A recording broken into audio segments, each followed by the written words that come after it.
Hello everyone, good morning. আজ ছিল ফেব্রুয়ারি 12 তারিখ, বৃহস্পতিবার। তা আজকে আমি যাব কলেজ, তো এখন রেডি হব। তো ফার্স্টেই সানস্ক্রিন মেখে নিলাম।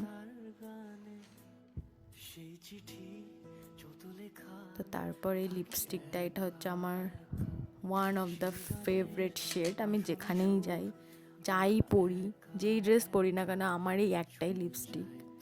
শত লিপস্টিক থাকা সত্ত্বেও আমি পরবো না, এটাই পরি। তো তারপর ঘড়ি পরে নিলাম।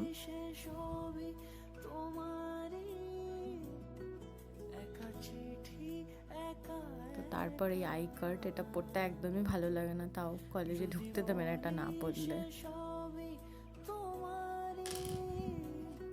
তো এখন আমি হয়ে গেছি রেডি, তো এখন বেরোবো। তো এখানে টোটো করে যাচ্ছিলাম কলেজে। তো চলে এসেছি কলেজ। তো মাঝখানে আর কোনো ভিডিও ক্লিপ নেওয়া হয়নি। তো এখন বাড়ি যাব, ট্রেনে বসেছিলাম। তো বাড়ি এসে খেয়ে নিয়েছিলাম একটু চা, কারণ প্রচণ্ড টায়ার্ড হয়ে গেছি। তো চলো, টাটা, ভালো থেকো তোমরা সবাই, গুড নাইট।